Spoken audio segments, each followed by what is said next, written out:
शेख हसीना के 15 साल के शासन में बांग्लादेश ने काफी आर्थिक प्रगति की, मगर फिर भी लोग उनसे इतने नाराज हो गए कि उन्हें इस्तीफा देकर देश से भागना पड़ा। बांग्लादेश में पिछले कई हफ्तों से जारी सरकार विरोधी प्रदर्शनों के बाद प्रधानमंत्री शेख हसीना ने इस्तीफा दे दिया है और वह देश छोड़कर चली गई हैं। बांग्लादेश में रविवार 4 अगस्त को बड़े पैमाने पर हिंसा हुई थी और 13 पुलिसकर्मियों समेत कम से कम 94 लोग मारे गए थे। इसके बाद पूरे देश में कर्फ्यू लगा दिया गया और देश के एक बड़े हिस्से में इंटरनेट बंद कर दिया गया। लेकिन रविवार की हिंसा के बाद विरोध और भड़क उठा।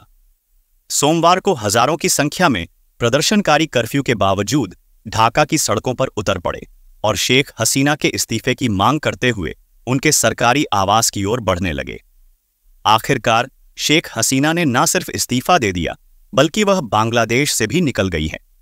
बांग्लादेश में सरकार विरोधी प्रदर्शन पिछले महीने शुरू हुए थे और तब से वहां हुई हिंसा में लगभग 300 लोगों की जान जा चुकी है। वर्ष 1971 में पाकिस्तान से अलग होकर स्वतंत्र देश बनने के बाद से बांग्लादेश में इतने बड़े पैमाने पर पहली बार हिंसा हुई है। बांग्लादेश में प्रदर्शन जुलाई के आरंभ में शुरू हुए। वहां यूनिवर्सिटी छात्र शांतिपूर्वक सरकारी नौकरियों में आरक्षण को समाप्त करने की मांग कर रहे थे। वो चाहते थे कि नौकरियों में बांग्लादेश की स्वतंत्रता के लिए पाकिस्तान के खिलाफ मुक्ति युद्ध में हिस्सा लेने वाले मुक्तियोद्धाओं के परिवारों के लिए 1/3 आरक्षण की व्यवस्था को समाप्त किया जाए। 1 जुलाई को वहां छात्रों ने धरना देना शुरू किया, मगर शेख हसीना ने प्रदर्शनों को खारिज करते हुए कह दिया कि छात्र अपना समय बर्बाद कर रहे हैं। यह आंदोलन उग्र होता गया और 19 जुलाई को वहां प्रदर्शनकारियों के खिलाफ सुरक्षा बलों की कार्रवाई में 67 लोगों की मौत हो गई।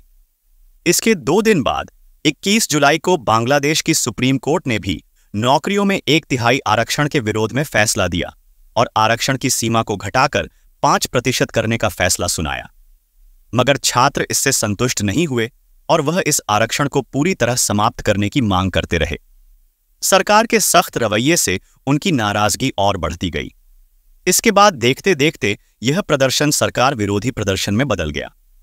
सरकार ने छात्रों के प्रदर्शन को खत्म करने के लिए सुलह की जगह दमन की नीति अपनाई और लगभग 10,000 लोगों को हिरासत में ले लिया गया।